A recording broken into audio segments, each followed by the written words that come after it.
It looks like our other speaker is getting moved in over here very quickly, which would give me time to read her introduction. It's pretty long.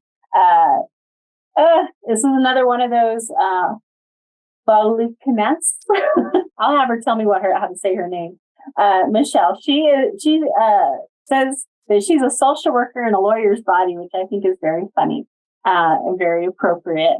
She's a lifelong activist with a particular focus on women and immigrant communities. Michelle got her BA from DePaul University in 2003 and her Juris Doctorate from the University of Illinois at Chicago Law School in 2006. The first part of her career was spent working as an attorney representing domestic and sexual assault victims in orders of protection, no contact orders, divorces, and custody matters.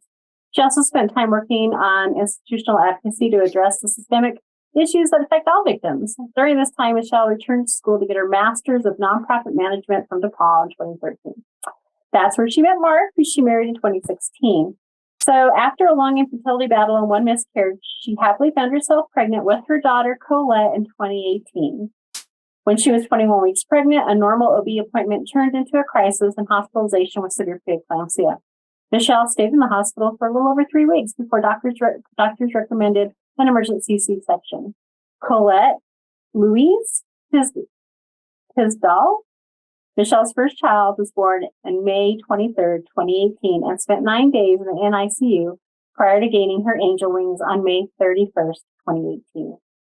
As a result of her experiences and to memorialize Colette, Michelle left her job and started the Colette Louise Tisdall Foundation with her husband. Michelle realizes that when crises like these happen to her families, there was little or no financial support available, which is so true. She currently runs a foundation which just recently celebrated its 4th anniversary. They have helped more than 1,400 families nationwide with over $1 million in grants. In 2020, through the use of a gestational carrier, Michelle's only living child, Elliot Miguel, came home and is an amazing 2-year-old. I bet you he really is. Michelle is committed to activism and reinvigorating as she realizes how many other families suffer as a result of pregnancies, childbirth, and postpartum. She also writes and speaks about her story with infertility, miscarriage, high-risk pregnancy, preeclampsia, hospitalization during pregnancy, preterm birth, birth trauma, NICU, infant loss, parenting after loss, gestational surrogacy, and more. She is active in many organizations to address maternal and infant health and uses her experience and knowledge to shine a light on these issues. Michelle, how do you say your last name? It's Valiukenas. Valiukenas. Okay. I'm not very good. That's okay. Not a problem. Oh my gosh, there's so many letters in there. So welcome Thank you. To our conference. Thank you. Thank you so much for having me. I'm really excited to talk about this. And I'm also very glad that all of the myriad of tech issues that I had this morning all have subsided. And I think we can actually go with this. So thank you. I always find it very awkward to have that introduction read right before, right in front of you, right, to hear that. So, but I thank you for it. So I make the joke. Somebody labeled me as this once a few years back, and I really liked it. And it was a social worker trapped in a lawyer's body, and I really liked that. And so I feel like that's two of my kind of things, come together. I am not in Cairo. This is my husband's computer because my computer was having tech issues, and he has all these awesome Zoom backgrounds. So I just saw that question. I'm not in Cairo. I am in the Chicagoland area. So very boring comparatively, but it looks cool. So if we can, and I think they're running the slides for me because of links. Okay. So the agenda. So I have to say, A Few Good Men, one of my favorite movies. And this is my favorite line. I know it's you can't handle the truth is usually everyone's favorite, but this is my favorite one. So agenda, we're going to talk about, today we're talking about parents and healthcare workers, providers, everyone who's sort of having impact on sort of the medical side of things, as well as parents and guardians. So I'll focus mostly on parents, but that also includes other family members that might be coming in as well, and some of those same things. So first, I'm going to talk about where we misalign usually, and just how that's going to be, why we should work together, what are some of the obstacles and pain points that prevent that, how can we remove some of those obstacles and work together? And what does the future working together look like? So they did a great introduction in my with my bio. So, but essentially, this is my husband on the top left corner, and that's on our wedding day. So we've been married about 6.5 years, and we actually started trying before we got married. After both of our moms independently said to us, you're not getting any younger, and like if Michelle was a couple months pregnant for the wedding, nobody would really know. And so we decided once both of them had said it, we were like, well, all right. And we expected no problems. What we found instead was that we ended up with a diagnosis of infertility unknown cause. So we went through all of that on our first round of IVF. I got pregnant, and then I miscarried at 7 weeks, came back because my numbers rose after they told me I miscarried, and they found a heartbeat. And then I miscarried again. So that's sweet pea. We tend to think that it was twins. So that's usually 2 peas. I then got pregnant again. And that is the first time in all of my postpartum motherly glow, issues of meeting my daughter in the NICU. So that's her in the NICU. That's the closest we have to a family photo of the 3 of us, is this picture here where she's laying in both of her hands. And then they said we lost her at 9 days old. And these were the wonderful pictures that now I lay me down to sleep took of her. So these are the only pictures we have where she doesn't have tubes or anything with her. Shortly after that, in grief and in struggles and learning some new knowledge, then I started the foundation. We tried again. Nobody could ever really give us a real reason as to why I developed preeclampsia and developed preeclampsia so early and so severely. And so we tried, including another round of IVF, and really I finally had to come to terms with, I was terrified to be pregnant. So we found an amazing gestational carrier. And so to protect her privacy, as well as this is really what you want to know. That's a shot of her, I think probably about 33-ish weeks, if I remember correctly, of our baby Elliot. First time I got to meet Elliot. And then some ways that we kind of bring both of our kids into it. So that's at Colette's gravesite on, I think it was her 3rd birthday, maybe.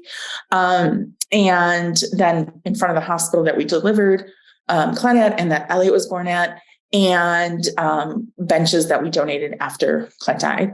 And then our Cocoa Bear, which we use in pictures. And then because I'm a mom and my kids, I find my kids adorable, then some more Elliot pictures, just because, of course, I'm going to have those as mom.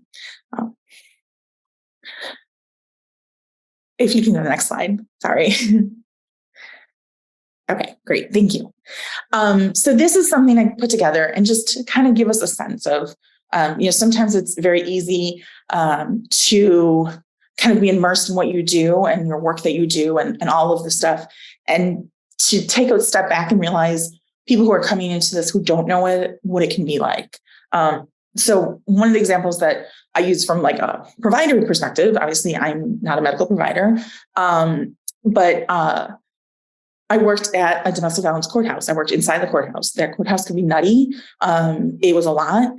I loved kind of being there, and I thrived on some of the chaos, and I could handle the other stuff that I didn't really thrive on. But we would have clients who we would find out came to the courthouse 3, 4, 5, 6 times, got, sometimes as close as the door, sometimes even past a metal detector, and then something happened and then they left.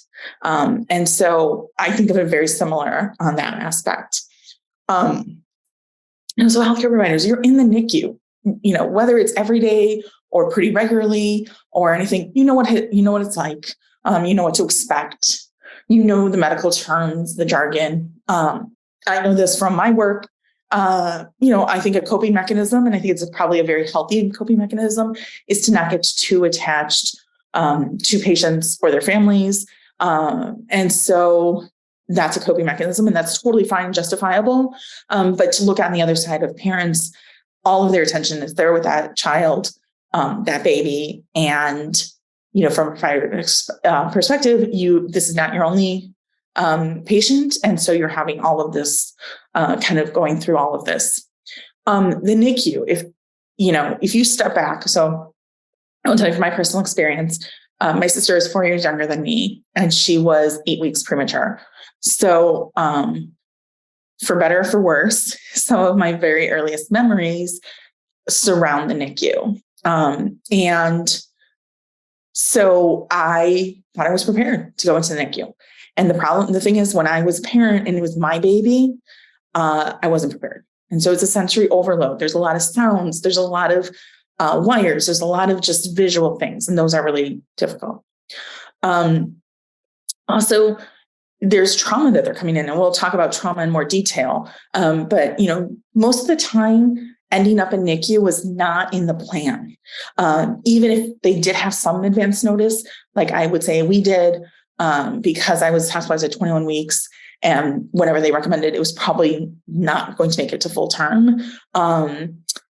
So, it's a traumatic situation to have a child in NICU. They may have a whole process or story prior to them even, entered NICU. And I think that was very much what we were like, was we had gone through all of this. This was a child that not only did we wanted so badly, that we had invested so much time and so much money and so much energy and all of that. And so it's even more traumatic as well. So it's just to kind of see this. But at the same point, in the end, what do we all want, right? We want each baby in that NICU. Parents may not care as much about other children, but they want their child. So looking at that one child, we want them to be healthy and thriving. We want them to go home and live full, complete lives. My sister is a preemie, and she is now 36, and you wouldn't know if you looked at her. She's a black belt in karate. She is forced to be reckoned with, and you would never know that she was so tiny when she was born, and that she was in NICU, and that she was in and out of the hospital for the first couple of years of her life. If we can go to the next slide. Nope. Went in reverse. There. So why work together?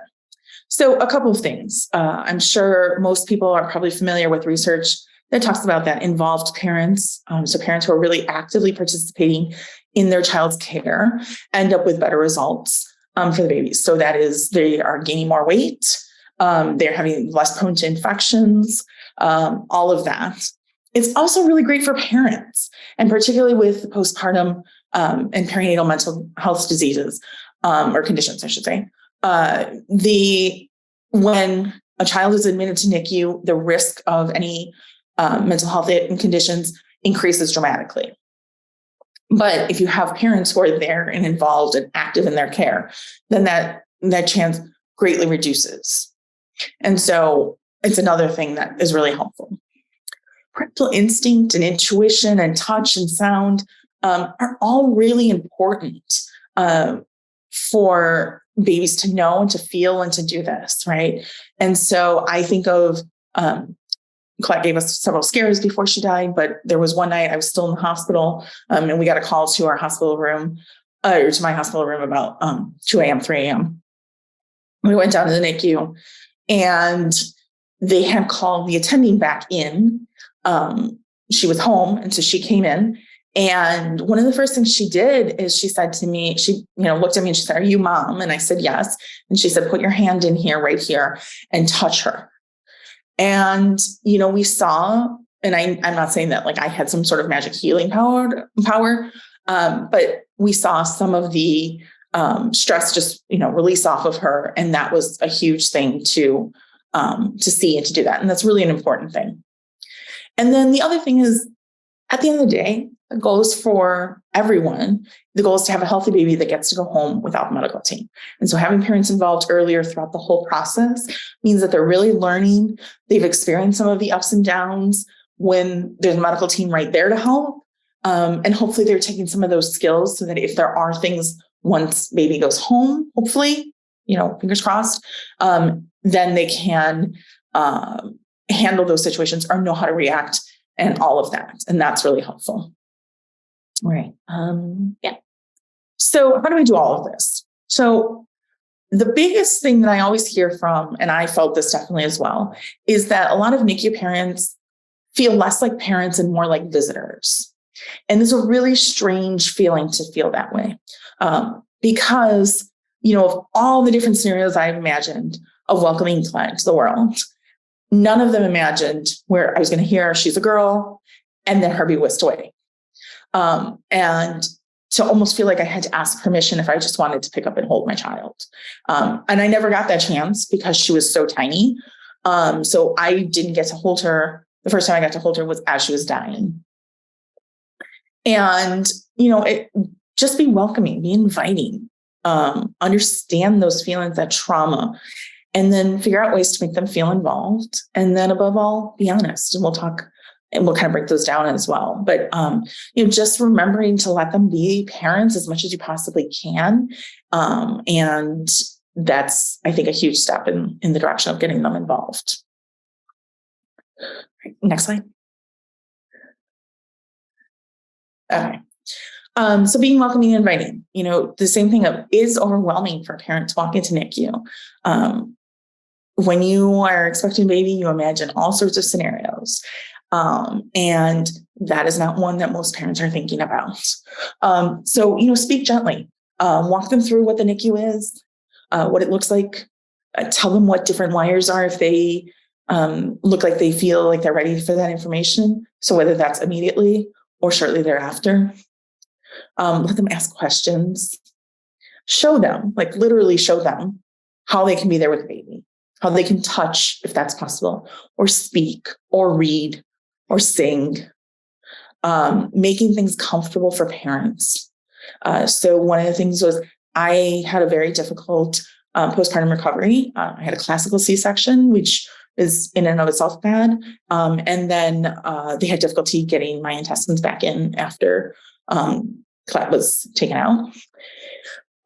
So one thing that was always great and I always appreciated is when the nurses or anybody else who was in the room realized that I was really very shortly after postpartum in this situation, they would get me the comfortable chair. It's such a simple thing, but it goes so far because I really was in a lot of pain, and that was really helpful. Let parents be there as much with their child as much as possible. So, if you are going to do, there's a tendency, and this might be good in some cases, to sort of push parents out for certain procedures that might be traumatizing. And if you have the time, talk to a parent and say, this is what we're going to do. And, you can stay, we need you to stay out of the way while we do this, or you can leave, and that's fine. But don't immediately send them away unless, of course, it's an emergency and things need to happen quickly. And if you do that, that's understandable. But then also give them permission to leave. One of the things is, in my work now, I get to hear a lot of stories from families who are applying for help. And it always sort of breaks my heart a little bit when I hear parents who are staying around the clock at a NICU. I sleep at my child's bedside and have been for, a while. Now, sometimes that's inevitable and there's no way to avoid it. But sometimes it just needs to be it. And I think anybody who's a parent, right, regardless of NICU or else, sometimes you need to be told permission, like it's okay to take a break from parenting. It's okay to spend time without your child. And so very much in this way, there's even more of that as well, of giving them permission, the chance, telling them about things that might be going on in the hospital. I know there's a lot of hospitals who might have, a NICU support group or have, an agency that comes in and does a dinner or anything like that. If you have it, tell them about it, all of those things, because that's really helpful as well. You can go to the next slide. So trauma. So I talked about some of the things, right? Traumatic birth, PTSD, all of those things that come into us. There's also a lot of feelings of guilt, right? I still struggle with this, and Colette would have been 4.5 now, and I still struggle sometimes with it, of feeling guilty that my body failed her and failed what it was supposed to do. They may have some shame over it because there are some things that will sort of societal will make it feel like well, you should have done this, you should have done that, because you did this, this is what happened, all of that. So they might have that, and they might be fearful of it. But above all, in addition to acknowledging and talking to them about their traumas when you're able to, and when they are willing to open up, it's also really important to just assume that everybody who is in NICU is in trauma or crisis. And what overwhelmingly research has shown is that when you are in trauma or crisis, you cannot process information the same way you would if you weren't. And so the important thing is to say, you might have to tell somebody something multiple times before they really get it. One of the things that I found was really helpful that our main nurse did was doctors would come in and talk about conditions or procedures or risks or concerns of something. And, she would do this, and she would ask, shortly after a doctor left, she would ask, did you have any follow-up questions, whatever. But then she also had a folder for us, and she would print out things about the procedure or the risk or anything like that. And she would put them into our folder. And so it gave us a time to, when we were away from the NICU, when we could sort of focus on it, we could look through those things as well. And sometimes come back with questions and say like, okay, so now I read this and now I'm a little bit confused. What did that mean? All of those things. It also was very helpful because I was spending most of the day in the NICU. My husband was back at work. And so if I got something that he wasn't there for, then there was something we could both look at together. And I didn't have to not only process information, but also retain it enough to explain it to somebody else. And so that was really helpful. And I think things like those, just thinking of those kinds of things that you can do, are really helpful. And I will say, like, I had always known this, working with trauma clients, but I didn't really understand it until I was in the NICU. So I am usually the one. So I am usually the one who is, who the family will take with when they have, a big diagnosis or something they want to worry about, and they ask somebody to come with. I'm usually that go-to person, right? And so when I couldn't retain the knowledge and the information, I knew that this is really true. So that's just, another thing to kind of keep in mind and think about. Okay. So some ways to get parents involved. I think the biggest thing is parents look at it and they think, I can't do any of these medical saving procedures, right? I don't know how to insert, tubes or give people shots or do this or do that, whatever. But let them know they're their child's advocate. Their intuition is really important. I can say this now, both with Colette, there was something in me that told me I had to go to that OB appointment that day. And it was sort of an extra one that I hadn't made. But something in me, deep down inside me, told me I had to go to that appointment. And so I really insisted upon it. And that's what turned out with the preeclampsia diagnosis. And if I hadn't gone to that appointment, I don't know what would have happened to me and what would have happened to Colette. So that intuition is really important and stronger. Some people have it stronger. I have a very good sense of intuition. Not everybody else does, and that's okay. But whatever they have, just count for something.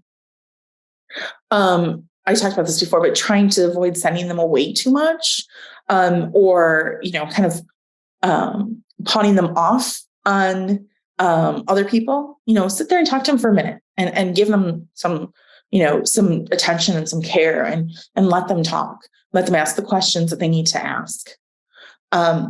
Try to avoid this. I understand it's really easy, especially if you're in a field for a while, to start just relying on your jargon and your abbreviations and your terms that you use that other people won't understand. It's very easy to fall into that. Just try to step back and try to speak in either non-jargon terms, or use them if you feel like I still want them to know what this is. Use that and then explain what it is. And that really helps. Sharing ways in which they can be involved, just saying like, what is really helpful that you do is that you are here and the baby knows that there's a presence here of a parent that when you touch, they know that they hear your voice, and kind of update that as things progress, right? And so that might be that, there couldn't be any touch very early on for some reason. And then maybe that changes. And what does that look like? And so just to keep kind of doing that, because that was something that I will say it was really difficult for me. I actually had a lot of difficulty bonding with Colette while she was in NICU. And not because I didn't love her, not because I wasn't, thrilled to be a good mom. It was just, I've gone through a lot of trauma and I was not my best self. And this was not at all what I expected. And I was dealing with a lot.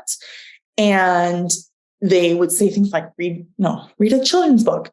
And other people in my family could do it. My mother-in-law read to her all the time. I just found really hard time to read kids' books to her.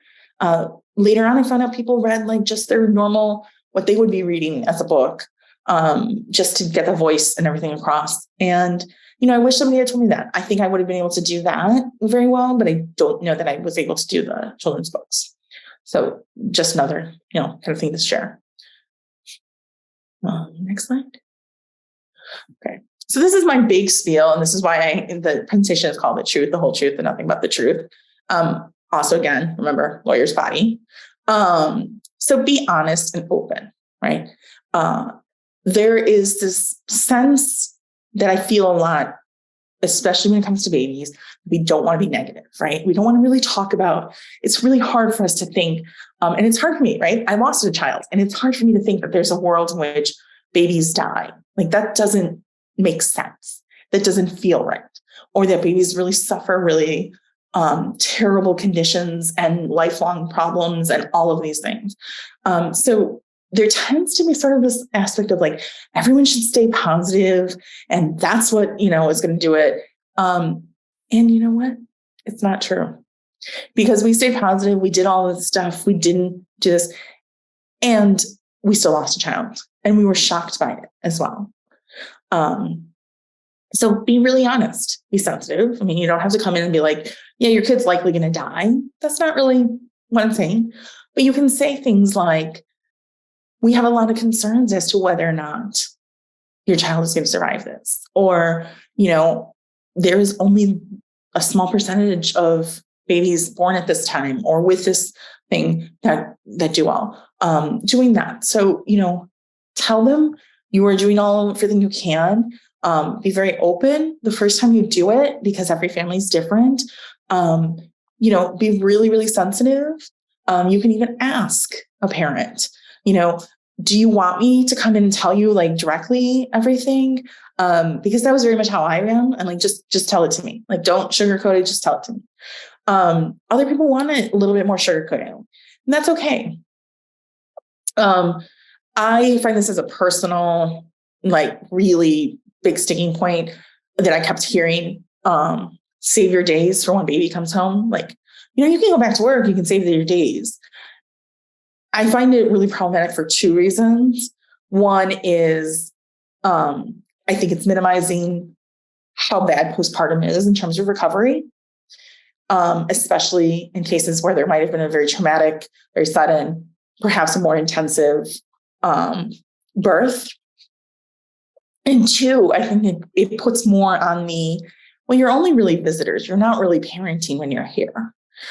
So I usually say, I feel like that's very, very, very common, heard in NICUs. And I just say, think about how you're saying it, right? And you can offer it as an example, obviously, and, doing that. But I felt like I heard that ad nauseum. And whether it was directed at me or just around in the whole NICU, I was hearing that a lot of. Let them know that whatever they're doing is the best thing they can do for their baby, right? So say things like, we're going to do all these medical procedures, but, there are healing things like your voice is healing, or your touch, or just being there, whatever that is. Obviously, if it actually causes harm, stop it and do it. Use actual words. Don't hide it in euphemisms. Don't hide it in medical jargon. Just use the actual words. Don't be super optimistic and positive if that's not necessarily the case.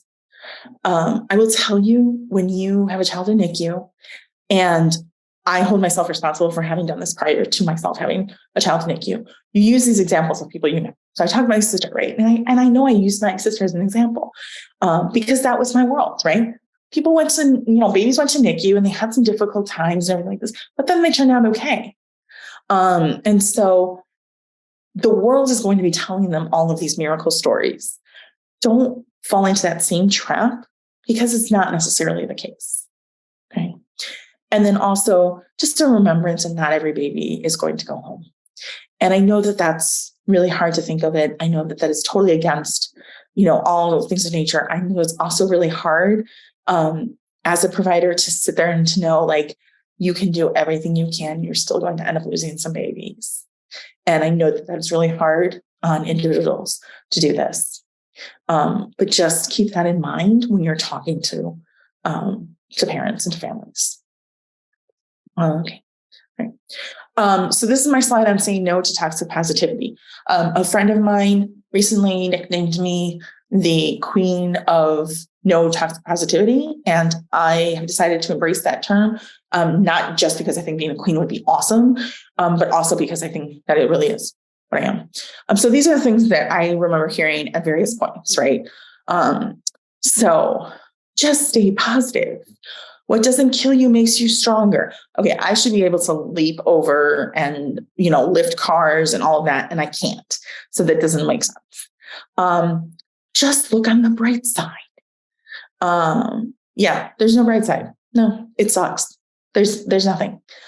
So there is being positive and saying, I think, things that I heard that were actually helpful were things like, she's got two parents who are just incredible fighters. She's got that fighting spirit in her. And that was helpful to know because she did. The other thing I will say is there are two words that you should really take out of your vocabulary, and everyone should across the world, but I'm going to say it's in this context, is at least, and its cousin just. Okay. It never leads anywhere that's actually helpful. So if you say at least, you are then putting some context and you're minimizing what the experience is at that point. So, if you say something like, well, at least you have other children at home, that's not helpful because they wanted this child too. Just, hang in there, not helpful. So really just saying those things. You take nothing else away, and all you do is that you remember, hey, I'm not going to use at least, I'm not going to use just, or I'm going to think about how it comes out before I say it. I'll have done my job. Set up an accountability buddy that tells you when you start to do it and stops you. Whatever you need to do. But those are really just two terms that really, except in very rare circumstances, and I'm sure everyone can come back with something and say, like, well, what about this? This is okay. Yeah, sure.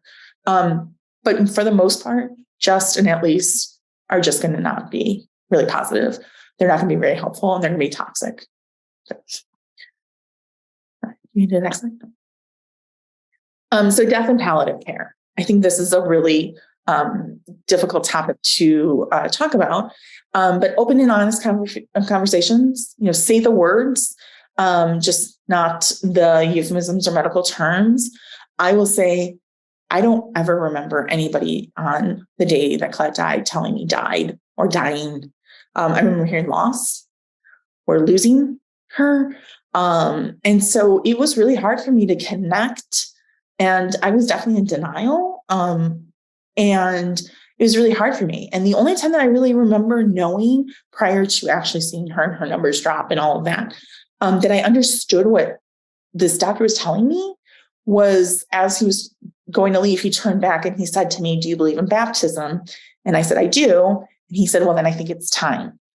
And to me, that was what told me, because I knew from my religious upbringing that was like, things are not going so well here.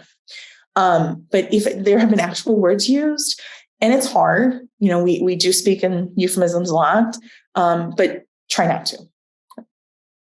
And if you can go to the next slide.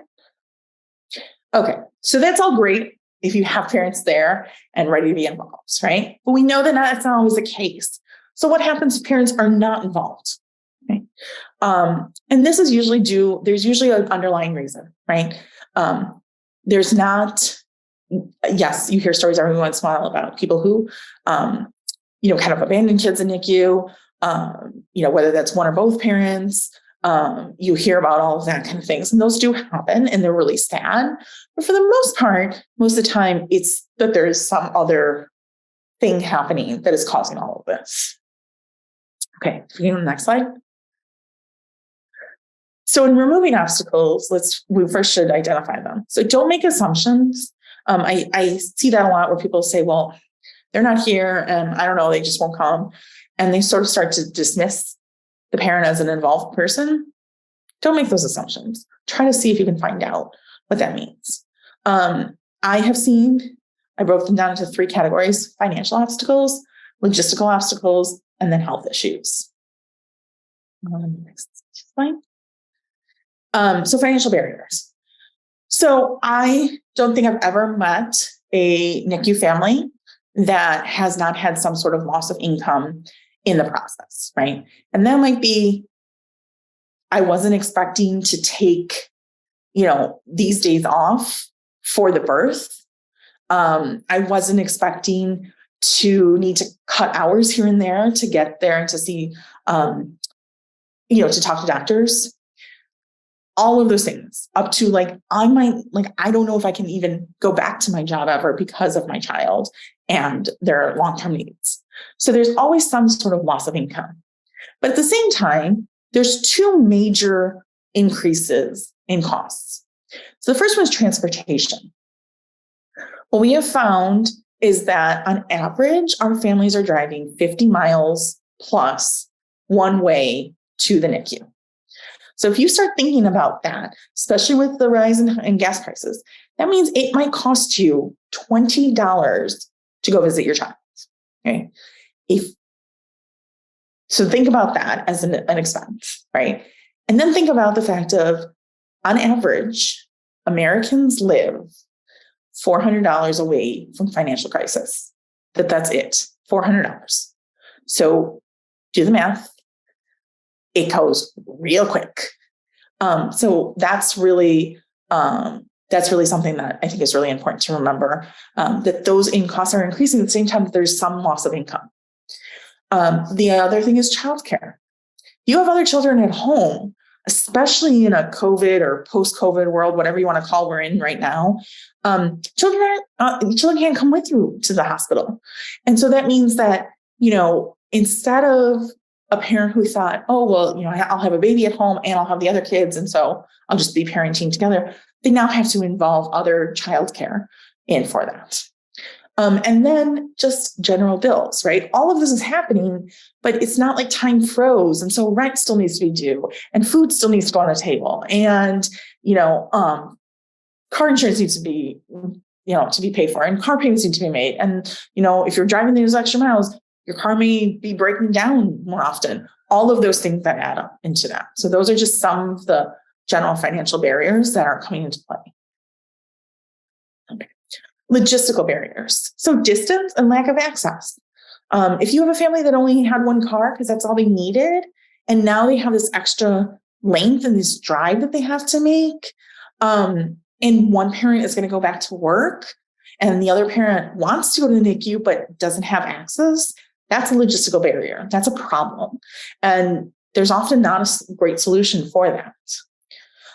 They might be caring for others. And so we talked about children, but we are also seeing, as life expectancy is increasing, that there is often where they are taking care of a sick parent, a sick grandparent, or somebody else, a sick relative.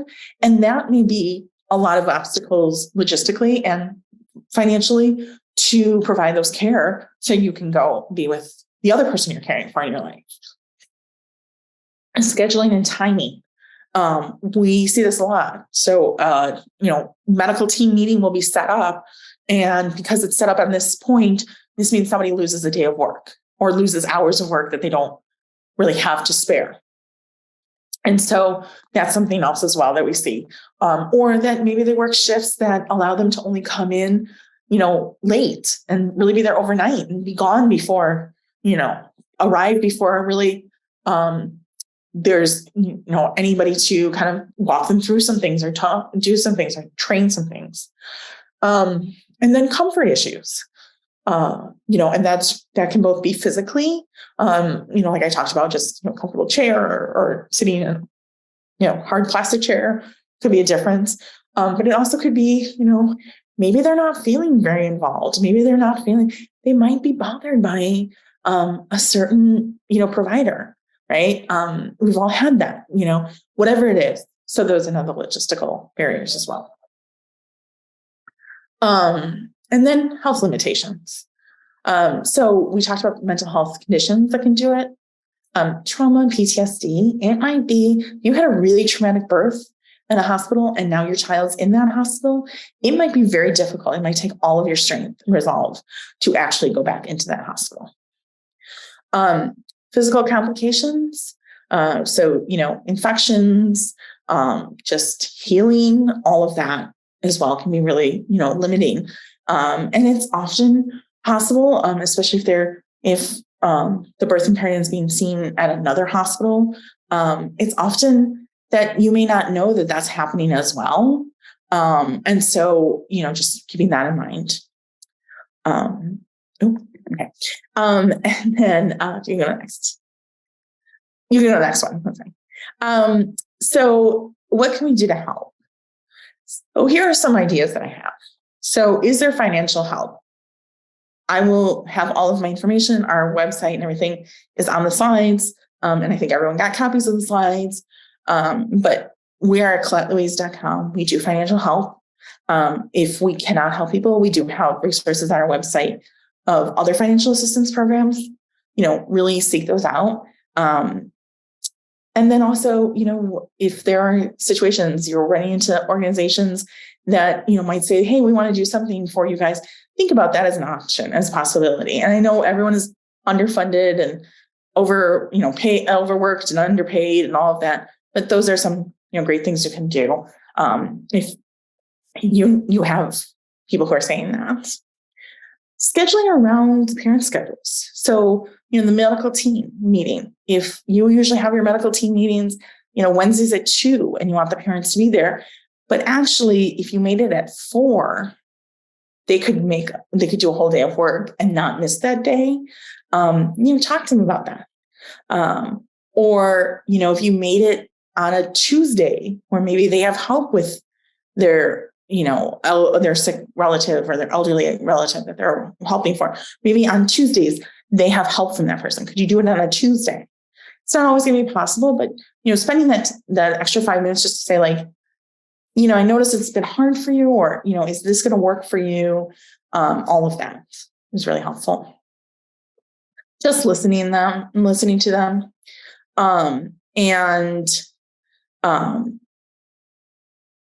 Being there to hear something, encouraging them to participate, encourage them to ask questions, all of that, because it really is a traumatic time and it needs, parents need some help and some support and some guidance.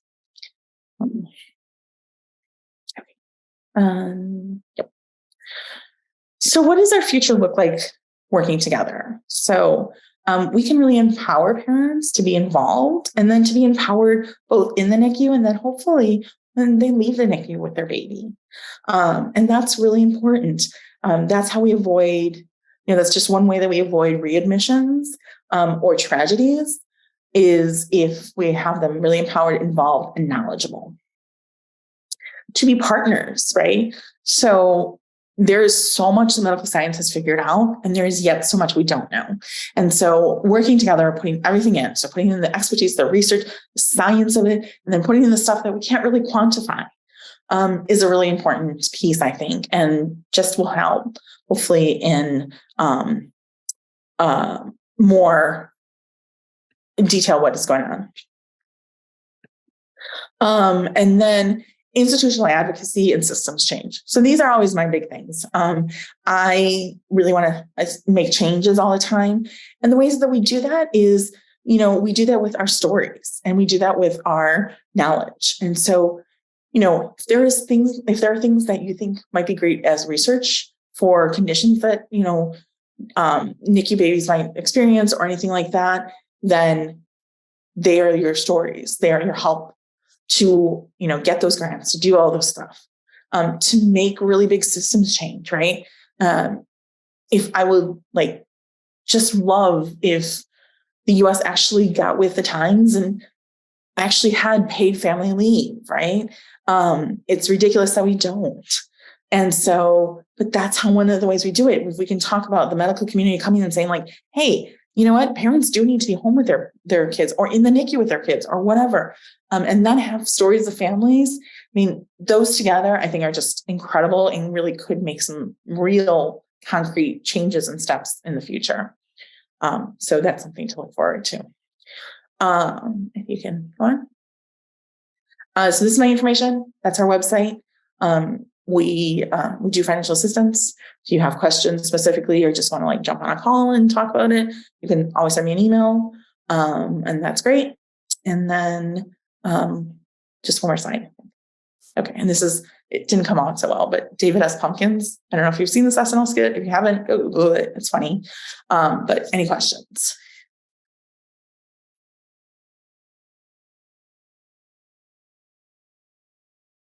Michelle, thank you so much. That actually helped finish out our topic for today. We talked a lot about financial support, family support for each one of us. So thank you so much. Of course, thank you for having me. I really appreciate it. It's been great to go ahead and hear your perspective. I never really thought much about that whole idea about how we really do treat parents as visitors in the NICU.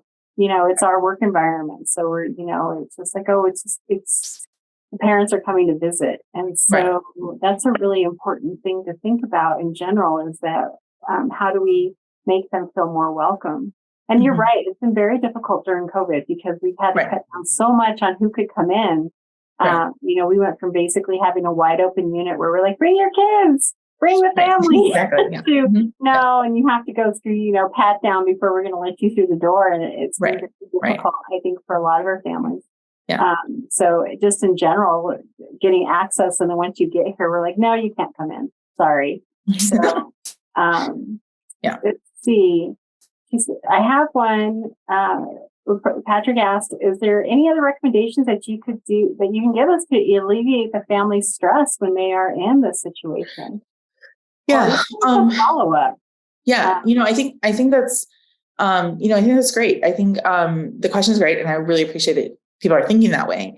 I think it's listening. I think it's also providing context of whatever a parent is feeling is okay. Right. And so they might be feeling really like, I got this and I can do this, and that might fall apart. I think one of the best pieces of information or advice that I ever got was from my mom, who was herself a NICU mom. And she said to me, NICU is a roller coaster. And she said, you're going to start off some days thinking your child is going to conquer everything that is put in front of them and that they're just doing so well. And she's like, and you're going to end the day thinking something different, or the reverse, or you're going to go through that back and forth 3-4 times in a day. And it's so true. And I really remember hearing that, and really, that was something that kept fueling me. So I kept thinking okay, this is just the roller coaster. I just kind of have to hang on. See, I said just, and I realized I just violated my own rule. But the hanging on and the knowing it's going to go up and down and do that. I think connecting people, offering things like, Graham's Foundation has preemie mentors or NICU mentors. Is that something they would like to do, to just talk to somebody else who has come out on the other side of it, and talk about coping mechanisms?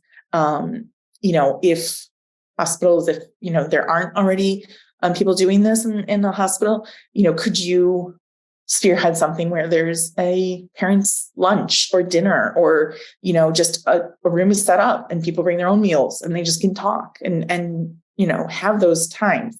Because I think sometimes just knowing somebody else who either has been through what you've been through or is going through what you're going through is really helpful, just to know oh, so I'm not alone in what I'm thinking, and I'm not alone in my worries and my concerns and my emotions. So I think that's also really important. I'm a big one on, I think community is really what helps us so much. So I hope that answers your question. It does. It really does. Patrick has a good point. He says, all the ICUs in the hospital, God is most prevalent in the NICU. So that's true. I think that there's a saying that like there are more prayers heard in the walls of a NICU than in the walls of a church. And I think that that's totally true. So yeah. I remember one of the most interesting parents I ever had were parents who had family members who had been in the NICU, and they were fighting knowing too much. Like they had to go ahead and deal with having heard it all again, having heard it with their nephew who had a very rocky time, and then with their baby, and it was really hard to comfort them. That was the one thing I found was a barrier on my side, was trying to explain to them what was happening and trying to comfort them. And they couldn't hear it because they had been through it, and it had been such a bad experience for her sister. And so that was really hard on our part, just like saying, no, but this is different. Your baby is different. Your baby is not your nephew. So, right. So it's one of those things that I think is really important for us to hear and to listen to when we talk to our parents right. about what's going on. Right. That your baby is different. Yeah. And it is different for everybody. And I think that checking in with the family, this is okay. Am I talking down to you? I don't want to talk down to you, but I also want to answer all your questions. And then, listening to their questions. A lot of times those questions can inform what they're taking in, what they're not taking in, or what their concerns are or not their concerns. And so talking to them and walking them through, I think, I talked about, really introducing a parent to the NICU. And I think in that you can also say, like, what have your experiences been in this field? Have you known friends who have gone through this? Have you gone through this previously with another child, whether that be your own child or somebody else's? Are there things in that realm that we can, that you kind of know already these things, but now we need to focus on these things. I think that's a really great time to just sort of get a sense of where they're at, what they're doing. But yeah. Well, I will tell you, I think it's okay to say, Justin, at least to yourself, because then you get into an argument with yourself and you work through it. So right. It's okay for you to say that to yourself, as long as you don't take yourself too seriously. So right. I think that's it for the day. Thank you so much for joining us. Thank you very much. Cairo. So we'll go ahead and leave you for the day. Enjoy the rest of your afternoon. I don't know how cold it is up there. We're all whining because it's 43 degrees here in New Mexico. We hate anything that's below, 70. I actually don't know what the temperature is outside, but I will tell you, you probably will be amazed because I have a window open in this room, and I'm sure it's colder than anybody would want. So probably not. You have a great afternoon. Thank you so much. Thank you. You too. Okay. Thanks. Bye-bye.